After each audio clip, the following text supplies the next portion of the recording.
Hello everyone and welcome back to the final episode of our science mode playthrough on Kerbal Space Program Xbox. So what we're going to be doing is we're going to be going to, in my opinion, the hardest planet to get to, which is Moho. And when I say it's the hardest in my opinion, I mean the hardest, like harder than Jewel and even Elu. I'd say even Elu's easier than this.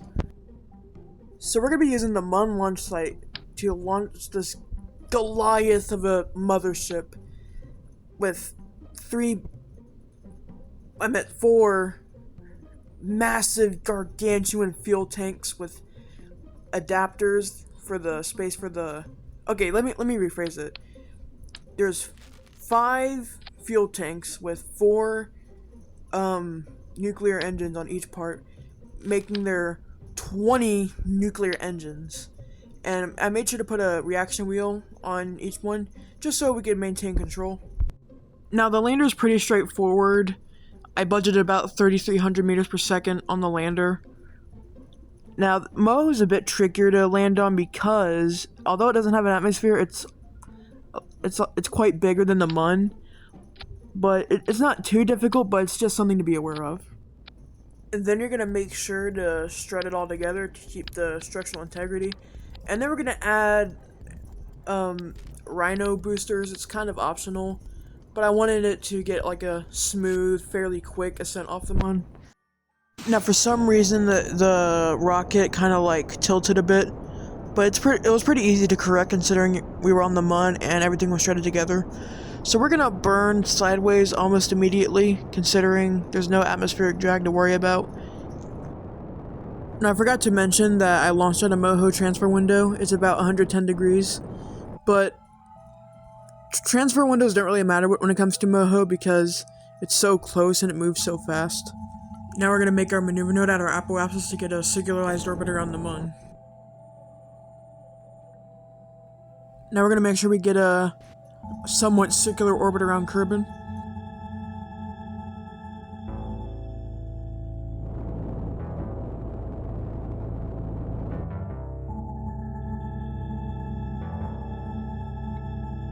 Now we're going to make a maneuver node and drag it out until our periapsis of the sun intersects Moho's orbit. Now you don't have to get a perfect encounter the first time. Just make sure it's intersecting, and then we'll make the correction later.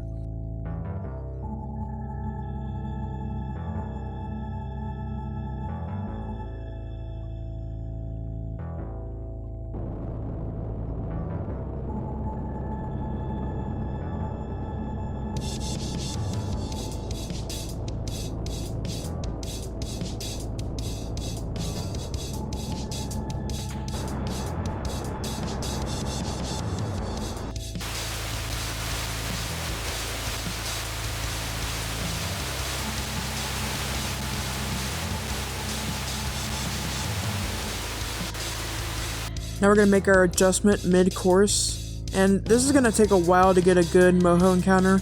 Now I budgeted about 13,000 meters per second of delta V, which is around enough for a good enough Moho encounter.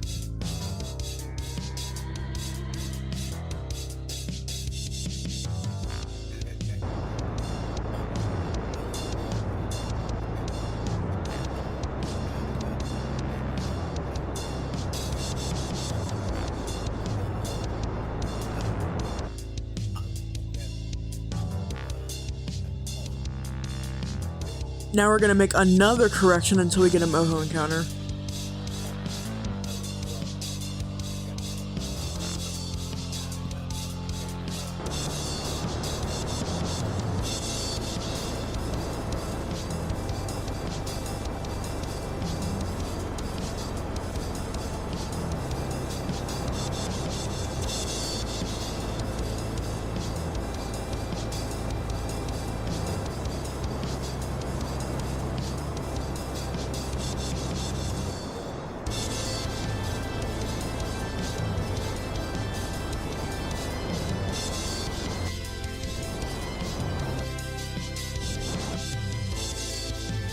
Now we're going to make our corrections to get a close encounter with Moho.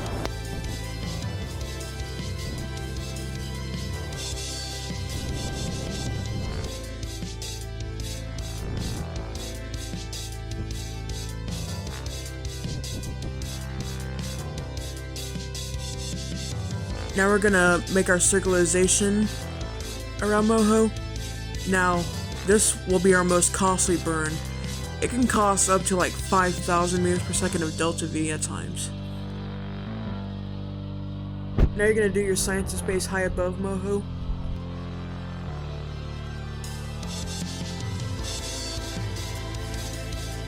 Now you're gonna make your big colossal burn to capture at Moho. I'd actually recommend doing this in multiple burns because of due to the thrust to weight ratio of the nuclear engines, sometimes the periapsis will fall a little too close to the surface. So I would just stop halfway through, do a radial out, and then continue burning retrograde.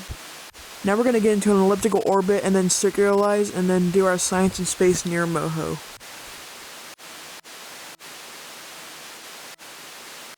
Now we're gonna put Bob Kerman on the lander and then we're gonna burn retrograde. Now, landing at Moho is a bit trickier than, the Mun or Duna. It's basically about twice the delta V to land on Moho. And I actually kind of got scared that I was gonna crash, but I actually ended up getting my speed down enough. And now we made it to the surface of Moho, the closest planet to Kerbal. Now we're just gonna do our science on the surface. And one of the cool things about the Breaking Ground DLC is that they have these cool rocks here that you can mine. And sometimes they'll even have magma domes that you can get science from with the rover scanning arm. But anyways, after that we're just gonna burn horizontally from our lander.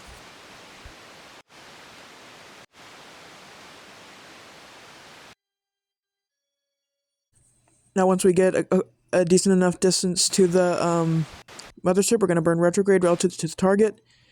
And then we're gonna burn towards the target and so on until we get a close encounter.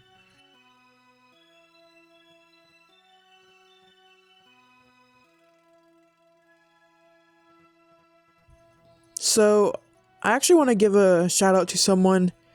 It's a bit weird giving a shout out to a big YouTuber, but I'm going to give a shout out to Spaceship because he inspired me to do this series and start making more space related content. Well, I haven't made much space related content, but he's been a big inspiration for me when it comes to content creation and my interest for space as a whole. Now, and speaking of that, a long time ago I had an idea of doing a no time warp challenge to the Mun, but as I'm recording this, he's doing a live stream of it. And no, I'm not mad. As a matter of fact, I'm gifted a sub. Okay, anyways, now we need to get back to Kerbal. Now, usually I like to mess around with it and then realize I should probably wait for a transfer window. So if you were to draw a line from the sun, from Kerbal to the sun to Moho, that line should form about 79 degrees. So yeah. Now we're going to make our maneuver node intersect Kerbal's orbit. Doesn't have to be perfect. We have plenty of delta V to work with. And as you can see, we were able to get a Kerbal encounter, but we were on a collision course with Moho. So what we're going to have to do is we're going to have to make an elliptical orbit and then burn. So firstly, we're going to make an elliptical orbit. And then once we get to the apoapsis of the elliptical orbit, we're going to raise our periapsis. Just so we don't just, crash into Moho.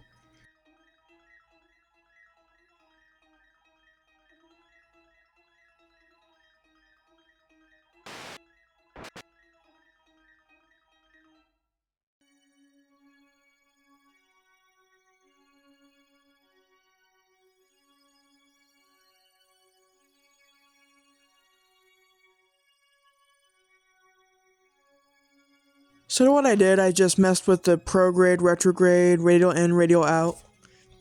And that actually kind of ended up giving me a very goofy, unconventional orbit. But it ended up working.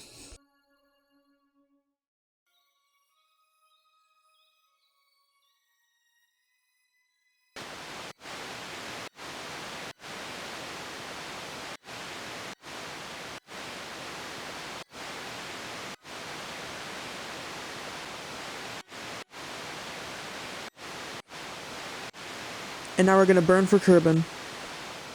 And I'm warning you, this part's gonna be boring as hell. around a 15-minute burn. Even with physics time warp, it's just so tedious. So anyways, now we're just gonna make our little mid-course adjustment with our Kerbal encounter and make sure our periapsis is in the atmosphere.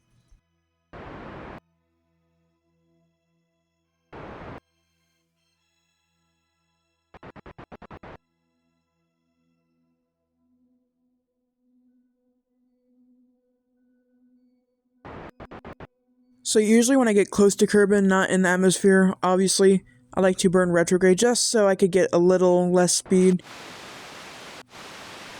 But the heat shield is enough to protect all of our little space frogs.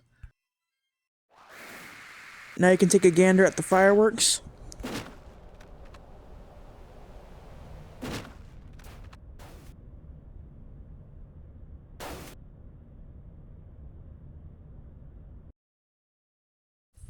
And we made a soft landing.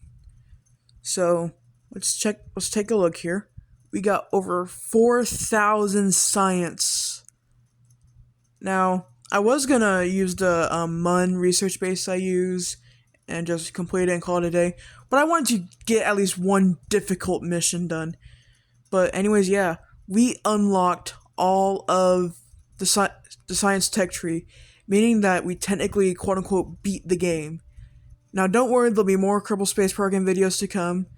Just the science portion of it is over, and the rest of it will be more fun stuff and actual, like, just doing things for fun. That's what I mean, rather than unlocking the tech tree. Just doing whatever I feel like and what you guys want. Anyways, goodbye.